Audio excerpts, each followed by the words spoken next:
반갑습니다. 유태인 목사입니다. 오늘은 학개서를 함께 살펴보겠습니다. 학개서는 2장밖에 안 되는 짧은 성경이지만 신앙의 기본 자세를 가다듬는 데 필요한 아주 중요한 책이라 할 수 있습니다. 이 학개서의 시대적 배경은 유대인들이 70년간 바벨론 포로 생활을 끝내고 수르바벨을 중심으로 BC 537년에 1차 포로 귀환을 한 뒤 그 이후에 일어난 사건을 다루고 있습니다. BC 538년에 고레스 왕의 칙령이 내려졌고 그때 유대 땅으로 돌아갈 사람들을 모으고 돌아갈 준비를 마치고 그리고 돌아와 보니까 BC 537년쯤에 도착을 했고 도착한 뒤에 자기네들 집과 농사 지을 땅을 개척하고 나니까 2년 2개월의 시간이 흐르게 됩니다. 그런 다음 성전 건축을 BC 535년에 시작을 하는데요. 터를 고르고 기공식을 하고 돌과 나무 같은 여러 자재들을 준비를 하고 어느 정도 공사를 진행을 하는데 그만 중간에 공사가 중단됩니다. 그 이유는 사마리아 사람들과 그 주변에 있는 소수민족들이 페르시아 황제 아닥사스다라고 세계사에는 캄비세스 2세라는 왕에게 투서를 넣었기 때문인데요. 그때에는 이 고레스 왕이 전쟁을 나갈 때 아들 캄비세스 2세를 왕위에 앉혀놓고 갔을 텐데 고레스 왕이 그만 그 전쟁에서 전사해 버림으로 자연스럽게 그 아들 캄비세스 2세가 페르시아의 왕이 되었습니다. 그래서 때는 이때다 싶어서 캄비세스에게 그 사람들이 투서를 넣었던 것이죠. 그래서 공사가 중단되는데 사실 정확하게는 몇 년을 건축하다가 중단되었는지는 알 수 없습니다. 그냥 학계서에 BC 520년에 다시 공사를 시작한 것으로 나오니까 기공식한 날로부터 약 15년간 중단된 것만 알지 중간에 언제 중단되었는지는 정확하게 알 수가 없어요. 어쨌든 확실한 것은 BC 520년경에 학계 선지자가 먼저 와서 외쳤고 바로 이어서 520년 그때 스가랴 선지자가 외침으로 BC 520년에 다시 성전을 건축하기 시작했습니다. 그리고 학계 선지자는 책망과 권면을 위주로 외친 선지자라면 스가랴 선지자는 위로와 소망을 주는 말씀을 외친 선지자입니다. 자, 그러면 지금부터 학개서를 좀 함께 살펴보자면 1장 1절입니다. 다리오 왕 제2년 여섯째 달 곧 그 달 초하루에 여호와의 말씀이 선지자 학개로 말미암아 스알디엘의 아들 유다 총독 스룹바벨과 여호사닥의 아들 대제사장 여호수아에게 임하니라 이르시되. 자, 여러분 여기 스알디엘이라는 이름이 나오는데 역대상 3장 17절에 보면 사로잡혀간 여고냐의 아들들은 그의 아들 스알디엘과 이렇게 쭉쭉쭉 기록되어 있어요.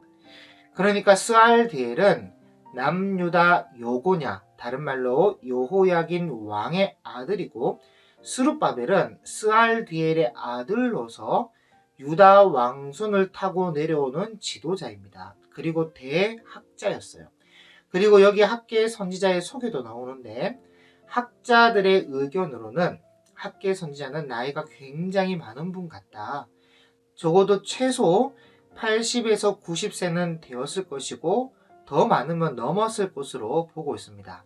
그러니까 옛날 솔로몬 성전이 파괴되기 전 영광스럽고 웅장한 모습의 성전을 봤던 분으로 학자들이 이야기를 하고 있어요. 왜냐하면 성전 건축에 대한 말씀하시는 내용이나 스룹바벨과 대제사장 요수아와 온 백성들을 싸잡아서 질책하는 그런 모습을 볼 때 나이가 많은 분으로 생각한다는 것이죠.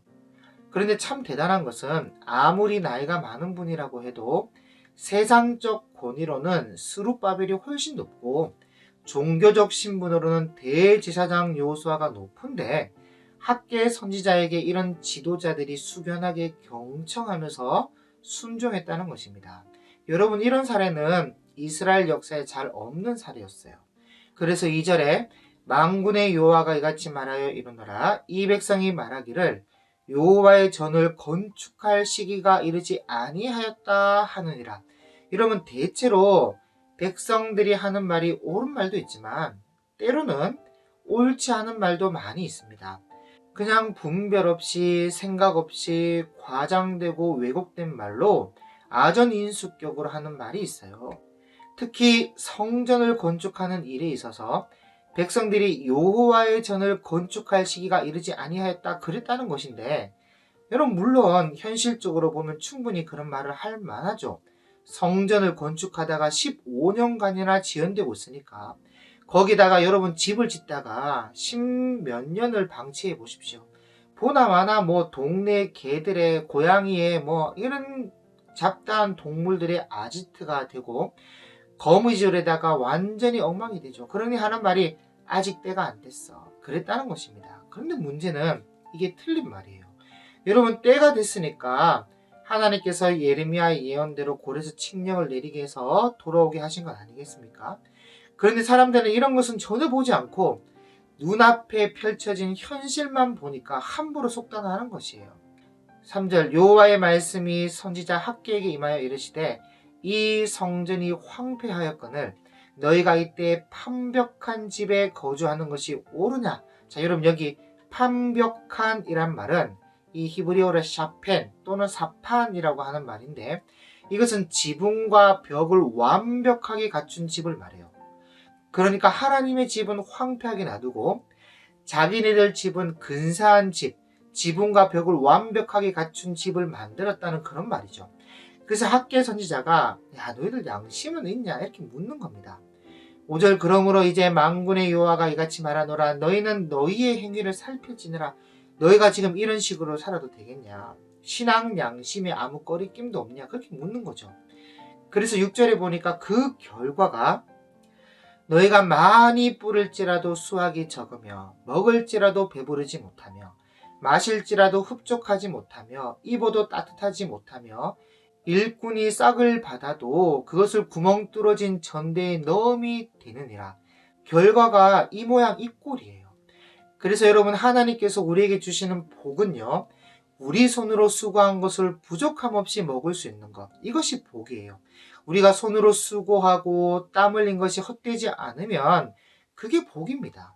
그냥 뭐 로또 같이 무슨 대박이 터져야 복이 되는 것이 아니에요. 그래서 우리는 괜한 헛된 것에 투기하지 마시고 7절처럼 만군의 여호와가 말하노니 너희는 자기의 행위를 살필지니라. 한 발 물러나서 내가 걷고 있는 그 길을 걸어보며 나 자신을 객관적으로 살펴보는 자세를 가져야 됩니다. 그래서 8절에 너희는 산에 올라가서 나무를 가져다가 성전을 건축하라. 그리하면 내가 그것으로 말미암아 기뻐하고 또 영광을 얻으리라. 여호와가 말하였느니라. 너희가 많은 것을 바랐으나 도리어 적었고. 자, 여러분 보통 많은 것을 바라죠. 마땅히 해야 할 일은 하지 않고 하나님께 복받을 만한 일도 하지 않으면서 사람들이 보통 많은 것을 바래요. 그래서 자기 행위를 돌아본다는 것은 이런 것이 없는가? 이런 것을 돌아보라는 것입니다. 9절 너희가 그것을 집으로 가져갔으나 내가 불어버려내니라. 그러니까 하나님을 위한 일, 마땅히 해야 할 성전 공사는 뒷전이고 부지런히 자기 집을 위해 갖다 놨는데 하나님이 후 하고 불어버리신 겁니다.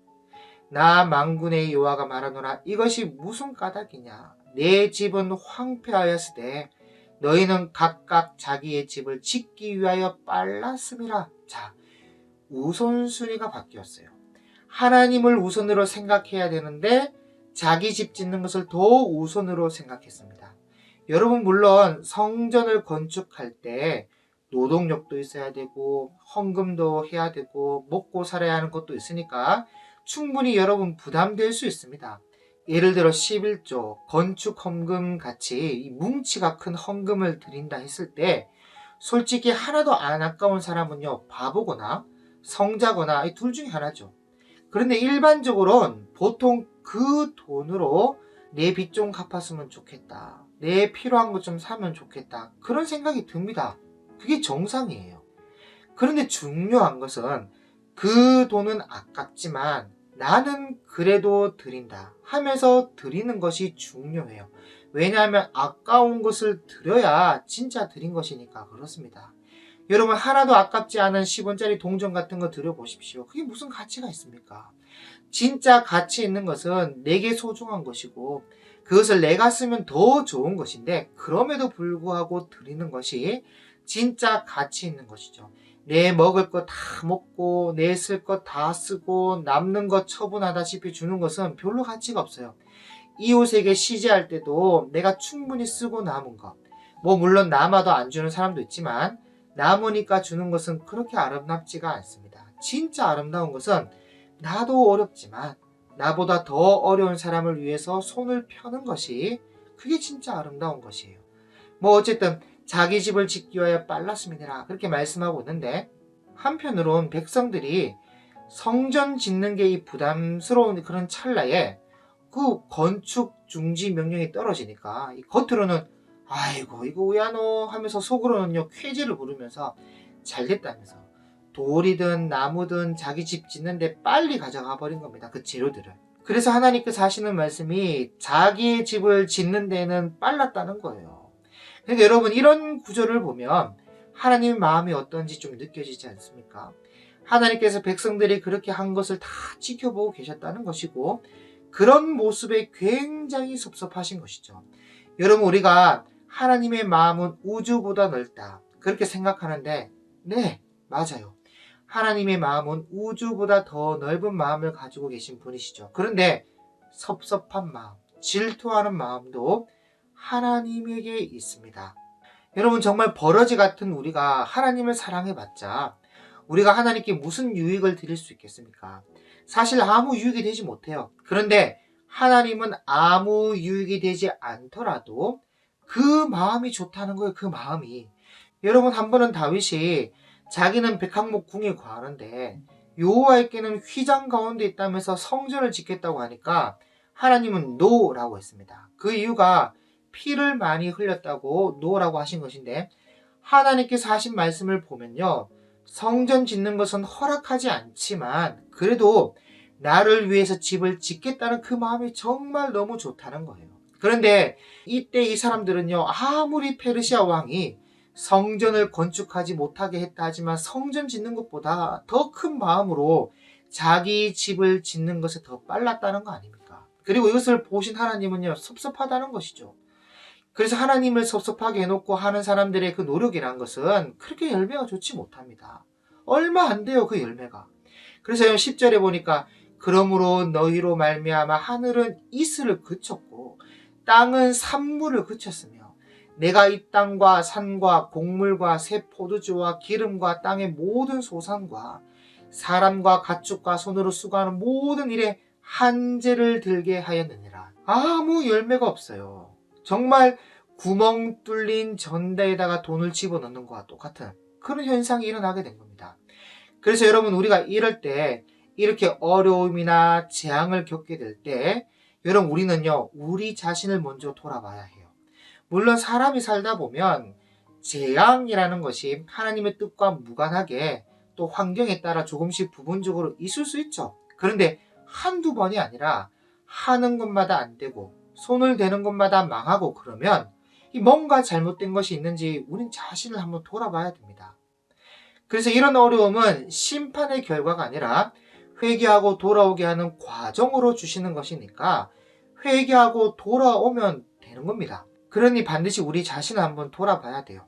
뭐 어쨌든 1장 11절까지는 죄를 책망하는 말씀이고 12절부터는 권면의 이제 말씀을 하시는데 12절 스알디엘의 아들 스룹바벨과 요사닥의 아들 대제사장 요사와 남은 모든 백성이 그들의 하나님 여호와의 목소리와 선지자 학개의 말을 들었으니 이는 그들의 하나님 여호와께서 그를 보내셨습니다. 백성이 다 여호와를 경외하매 그때 여호와의 사자 학개가 여호와의 위임을 받아 백성에게 말하여 이르되 여호와가 말하노니 내가 너희와 함께 하노라 하니라. 자 여러분 내가 너희와 함께 하노라 여기 줄을 좀 그어 놓으시고 여기 화면에는 없지만 여러분 학개의 말을 들었으니 이것도 아주 중요합니다. 이 말도 줄 좀 꺼 놓으시기 바랍니다.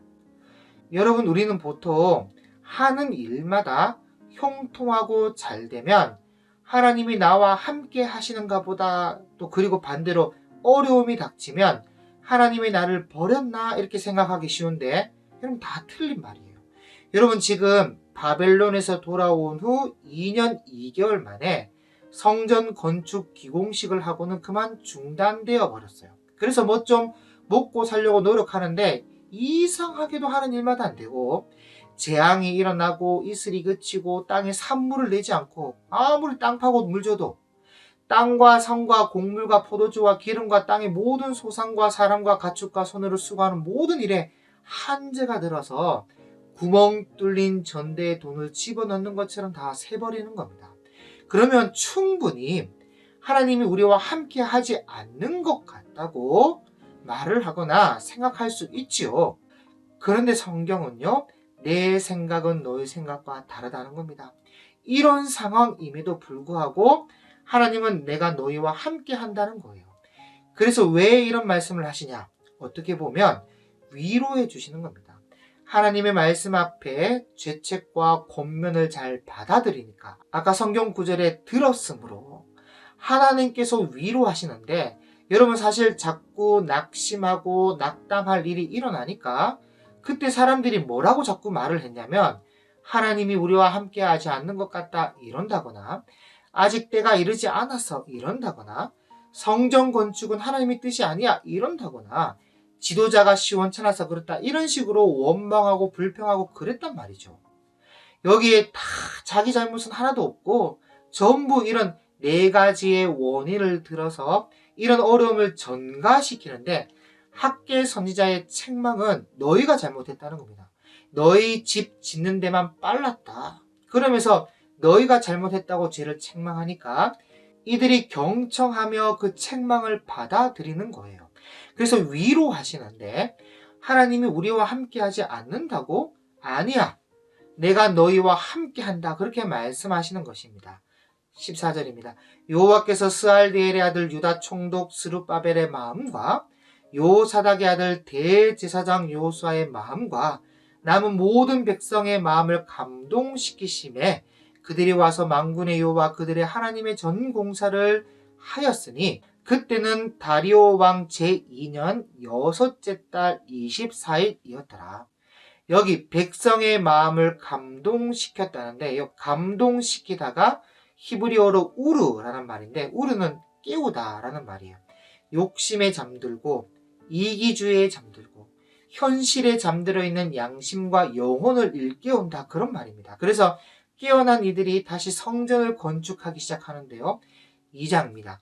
일곱째 달 곧 그 달 24일에 여호와의 말씀이 선지자 학개에게 임하니라. 이르시되 너는 스알디엘의 아들 유다 총독 스룹바벨과 요사닥의 아들 대제사장 요사와 남은 백성에게 말하 이르라. 너희 가운데에 남아있는 자 중에서 이 성전의 이전 영광을 본 자가 누구냐? 이제 이것이 너에게 어떻게 보이느냐? 이것이 너희 눈에 보잘것없지 아니하냐? 자, 여러분, 이런 구절 속에서 학개 선지자의 연세를 좀 추측할 수가 있는데, 학개 선지자는 솔로몬 성전을 봤던 인물이에요. 그래서 이런 말을 할 수 있는 것인데, 당시 학개 선지자 외에도 솔로몬 성전을 봤던 인물들이 더러 있었죠. 그래서 솔로몬 성전에 비해 현저히 초라한 스룹바벨 성전을 보면서 어떤 사람들이 또 이런 말을 하는 겁니다. 옛날보다 더 잘 지어도 시원찮은데 이렇게 거지같이 지어서 되겠나? 그러니 하나님 우리와 함께하지 않는 거지, 그렇게 말했던 겁니다. 그래서 4절에 그러나 여호와가 이르노라. 스룹바벨아 스스로 굳세게 할지어다. 요사닥의 아들 대제사장 요수아야 스스로 굳세게 할지어다. 그런 말을 들어도 흔들리지 마라. 여호와의 말이니라. 이 땅 모든 백성아 스스로 굳세게 하여 일할지어다. 괜찮아, 일해봐. 초라해도 괜찮으니까 일해봐. 내가 너희와 함께 하노라. 만군의 여호와의 말이니라. 하나님이 또 함께 하신다는 것이죠. 그래서 초라한 모습일지라도 건축은 진행해야 합니다. 그래서 여러분, 우리가 마음먹은 대로 만사가 잘 안 되고 힘들고 어려운 일이 있어서도 하나님은 우리와 함께 하십니다. 성전 공사가 15년 동안 중단되어도 하나님은 여전히 우리와 함께 하시는 것이고, 짓다 말아버린 초라한 예배당일지라도 하나님은 거기에 함께 하시는 거예요. 5절에 너희가 애굽에서 나올 때 내가 너희와 언약한 말과, 이 언약한 말이 시내산 언약과 레위기죠.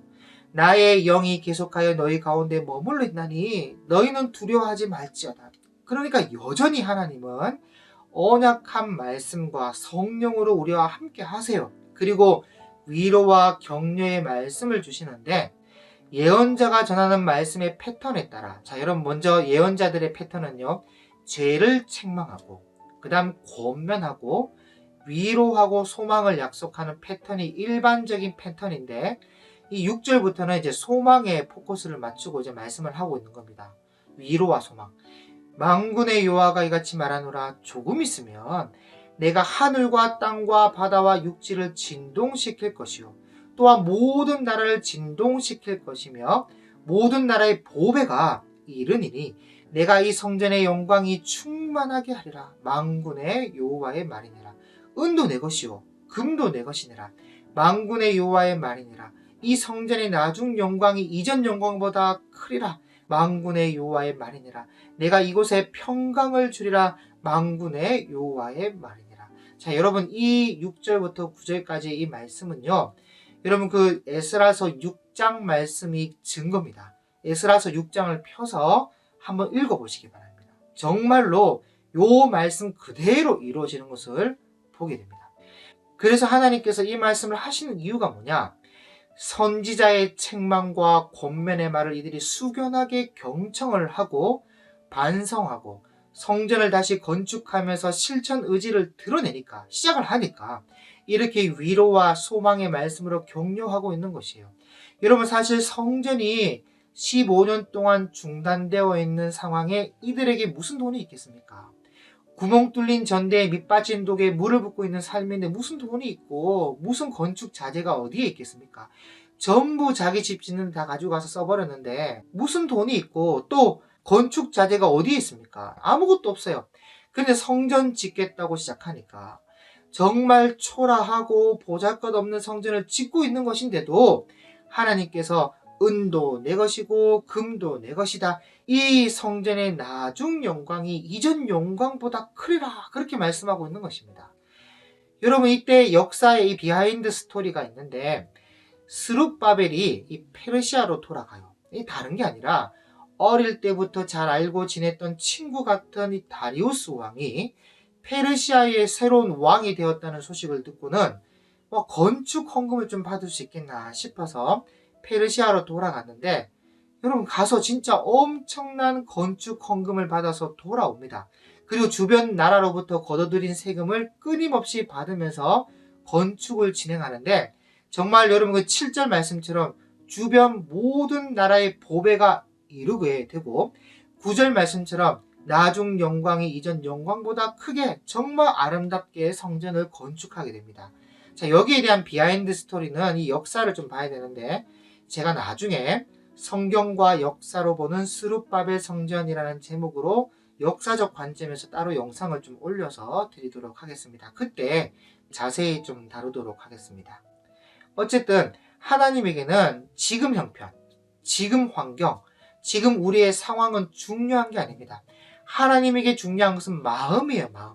비록 지금은 없지만 그래도 회개하고 반성하고 순종하여 성전을 건축하기 시작하는 것, 이런 마음을 보시고 도와주시는 것이죠. 여러분, 마태복음 11장 12절에 지금까지 천국은 침노를 당하나니 침노하는 자는 빼앗느니라, 그런 말씀이 있어요. 그러니까 천국은 침노하는 자의 것인데 뭔가를 하려는 자에게 하나님께서 도와주시고 하나님이 주시는 겁니다. 그런 사람들에게. 10절입니다. 다리오 왕 제2년 9째 달 24일에 여호와의 말씀이 선지자 학개에게 임하니라. 이르시되 만군의 여호와가 말하노니 너는 제사장에게 율법에 대하여 물어 이르기를, 사람이 옷자락에 거룩한 고기를 쌓는데 그 옷자락이 만일 떡이나 국에나 포도주에나 기름에나 다른 음식에 닿았으면 그것이 성물이 되겠느냐 하라. 학개가 물음에 제사장들이 대답하여 이르되 아니니라 하는지라. 학계가 이르되 시체를 만져서 부정하여진 자가 만일 그것들 가운데 하나를 만지면 그것이 부정하겠느냐 하니 제사장들이 대답하여 이르되 부정하리라 하더라. 이 학계가 대답하여 이르되 여호와의 말씀에 내 앞에서 이 백성이 그러하고 이 나라가 그러하고 그들의 손의 모든 일도 그러하고 그들이 거기에서 드리는 것도 부정하니라. 자, 그러니까 이 말은요, 바벨론에서 포로 귀환하여 돌아오고 난 이후부터 지금까지 제대로 하는 게 하나도 없었다는 그런 말이에요. 다 부정했습니다. 그래서 15절에 이제 원하건대 너희는 오늘부터 이전 곧 여호와의 전에 돌이 돌 위에 놓이지 아니하던 때를 기억하라. 그때에는 20고루 곡식 더미에 이른즉 10고루뿐이었고 포도즙 틀에 50고루를 길들어 이른즉 20고루뿐이었느니라. 그러니까 수고한 거에 비하면 참 적었던 것이죠, 소득이. 만군의 여호와가 말하노라. 내가 너희 손으로 지은 모든 일에 곡식을 마르게 하는 재앙과 깐뿌기 재앙과 우박으로 쳤으나 너희가 내게로 돌이키지 아니하였느니라. 자, 이런 하나님의 징계를 기억해 보라는 거죠. 그러니까 제대로 하는 것도 없이 부정하게 하고 있으니까 계속 구멍 뚫린 전대에 돈을 넣었던 것이고 밑 빠진 독에 물을 부었던 것이었습니다. 그리고 이 모든 것이 다 하나님의 징계였죠. 그런데 이들은요, 몰랐어요. 얻어맞고도 왜 맞는지 몰랐어요. 그런데 지금은 깨닫고 회개하고 순종하면서 성전 짓는 것을 했거든요. 그래서 18절에 너희는 오늘 이전을 기억하라. 예전에 이랬던 일을 기억하라. 아홉째 달 24일 곧 여호와의 성전 지대를 쌓는 날부터 기억하여 보라. 곡식 종자가 아직도 창고에 있느냐? 포도나무, 무화과나무, 석류나무, 감람나무 열매가 맺지 못하였느니라. 그러나 오늘부터는 내가 너희에게 복을 주리라. 이게 중요하죠.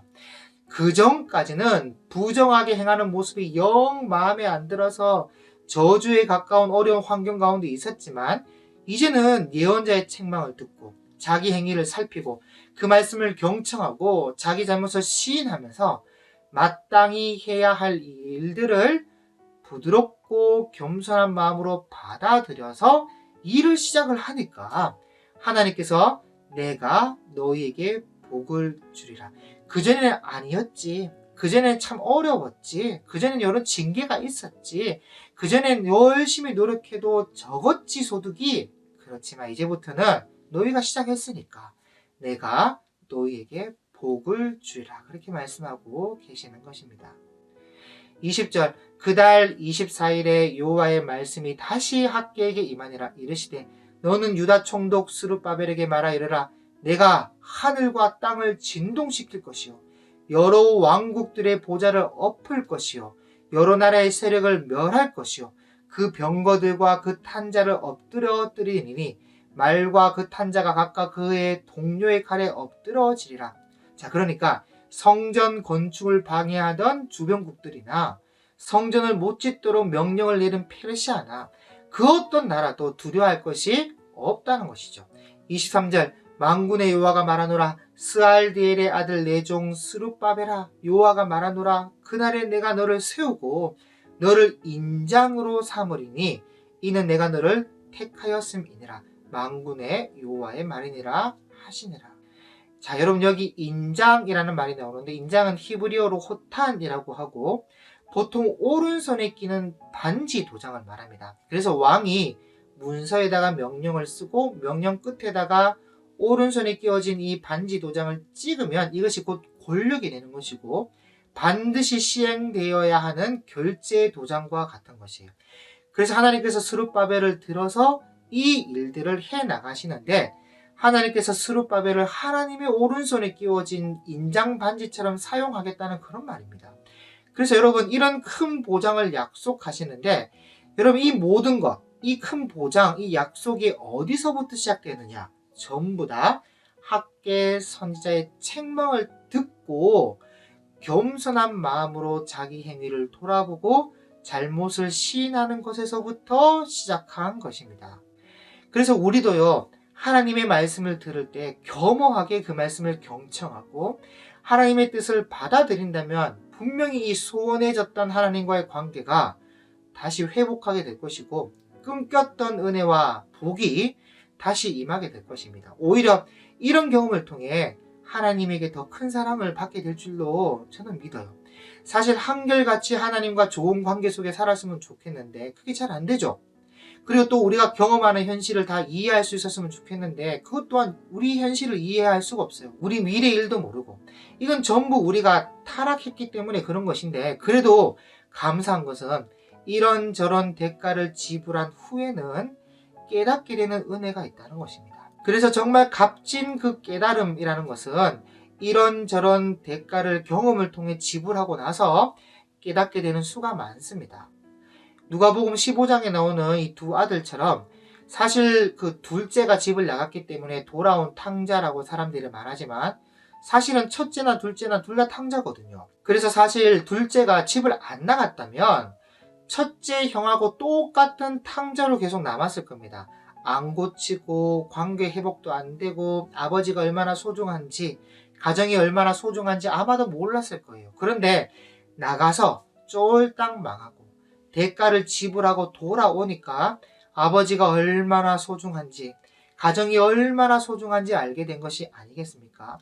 그래서 하나님을 떠났다가 돌아오면 하나님이 얼마나 소중한지 알게 되는 경우가 많아요. 여러분 그렇다고 하나님을 일부러 떠날 필요는 없지만 또 그렇게 하란 말도 아닙니다. 어쨌든 이 이스라엘 백성들이 15년간 하나님의 마음에 탐탁지 않게 행해서 하나님께서 처음에는 스스로 깨닫고 돌아오기를 기다려주며 오래 참아주셨지만 그런 일이 일어나지 않으니까 때가 되어 한재가 들게 하기도 하고 구멍 뚫린 전대에 돈 넣듯이 줄줄 새게 만들기도 하고 여러 재앙으로 힘들게 하셨습니다. 왜냐하면 그렇게 하면 깨닫고 돌아올 줄 알았거든요. 그런데 그렇지 못했죠. 그래서 학개의 선지자를 보내서 시기적절한 책망과 권면으로 하나님의 말씀을 선포하게 하신 것이죠. 그때 스룹바벨과 대제사장 요소와 같은 지도자들이 백성들과 함께 그 말을 경청했다는 것, 들었다는 것, 그리고 회개하며 성전을 건축하기 시작하니까 하나님께서 복을 주시며 성전을 완공하게 하셨습니다. 비록 환경은 여전히 어렵고 힘들지만 그래도 은혜를 회복하면서 시작하니까 하려고 노력하니까 하나님께서 도와주겠다라는 그런 말씀을 하게끔 약속을 받게 되었던 것이죠. 그래서 스룹바벨 제2성전이 공사를 재개한 지 4년 만에 완공을 해서 BC 516년에 완공하게 되었습니다. 그래서 역사를 보면 BC 586년 5월 7일에 예루살렘 성전이 불탔습니다. 불탔는데 보니까 BC 516년에 다시 완공된 것을 보면 이것도 70년 만에 성전이 완공되었습니다. 1차 포로 귀환도 바벨론 1차 침공으로부터 70년 만에 딱 돌아오게 되고 성전 완공도 70년 만에 완공되는 것을 보았을 때 하나님의 시간표는 사람이 헤아릴 수 없고 신실하다 고백할 수밖에 없지요. 그래서 하나님의 때에 하나님께서 일하실 것이기 때문에 우리는 항상 준비가 되어 있어야 합니다. 여러분 예수님께서 내 때는 이르지 않았지만 너희는 항상 준비되었다 그렇게 말씀하셨으니까 지금이라도 미루고 있던 하나님의 일을 우리가 시작한다면 하나님께서 우리를 도와주실 것입니다. 감사합니다.